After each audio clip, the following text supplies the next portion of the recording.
One of the most important functions of our kidneys is to filter out excess phosphorus from our bloodstream. And so when our kidney function declines, phosphorus can build up in our bodies and cause something called metastatic calcification, where your heart valves and muscles and other parts of your body can build up calcium deposits, and eventually result in skin necrosis, gangrene, amputations, all sorts of bad stuff.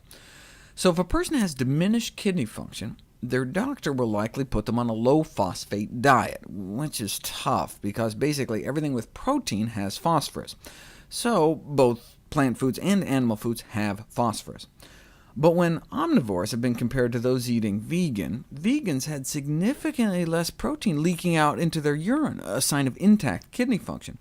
So they concluded that these results can confirm the usefulness of vegetarianism here, and support the use of a vegan diet for patients with kidney failure. Maybe it was just because the omnivores were getting a higher protein load, and we know that lower protein diets appear to delay the progression of kidney failure.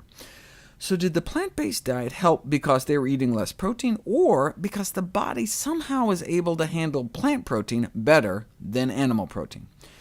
Now, to figure that out, you'd have to split people into two groups, half on a vegetarian diet, half not, with the critical caveat to make sure both groups eat the exact same amount of protein and the exact same amount of phosphorus. And that's what researchers did. Published recently in the Journal of the American Society of Nephrology, they took vegetarians and put them on a meat diet, and then took meat eaters and put them on a vegetarian diet. Even though phosphorus and protein intake were kept the same in both diet groups, here's the level of phosphorus stuck in the bloodstream of those on the meat diet compared to those on the veg diet. So there's just something about plant foods that enables our bodies to better handle their phosphorus content. Same amount of phosphorus, but plant phosphorus appears easier to cleanse away from our body. Positive results have been seen even with semi-vegetarian diets, but the reason the new study observed more dramatic differences after only 1 week was perhaps because the pure vegetarian diets used in this study. Taken together, a vegetarian-based diet may be beneficial for the control of phosphorus balance in patients with chronic kidney disease.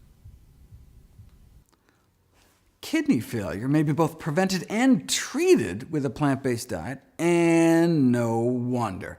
Kidneys are highly vascular organs. Harvard researchers found 3 significant dietary risk factors for declining kidney function: animal protein, animal fat, and cholesterol. Animal fat can alter the actual structure of our kidneys, based on studies like this, showing plugs of fat literally clogging up the works in autopsied human kidneys. And the animal protein can have a profound effect on normal kidney function, inducing what's called hyperfiltration, increasing the workload of the kidney, but not plant protein. Eat a meal of tuna fish, and you can see the increased pressure on the kidneys go up within 1, 2, 3 hours after the meal, in both non-diabetics and diabetics.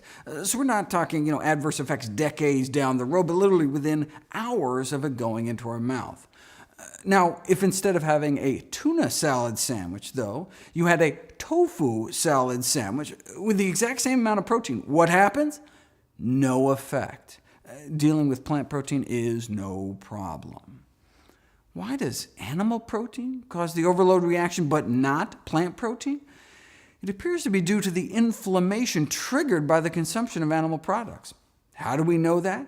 Because if you give a powerful anti-inflammatory drug along with that tuna fish, you can abolish the hyperfiltration protein leakage response to meat ingestion. Then there's the acid load. Animal foods, meat, eggs, and dairy, induce the formation of acid within the kidneys, which may lead to tubular toxicity, damage to the tiny, delicate urine-making tubes in the kidney.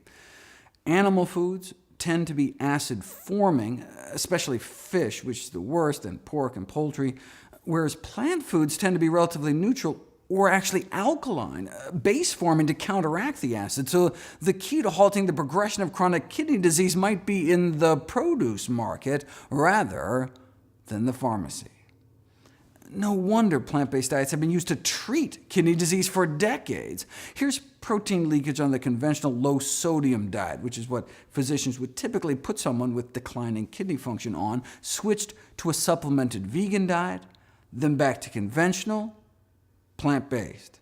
Conventional, plant-based. Turning on and off kidney dysfunction like a light switch based on what was going into their mouth.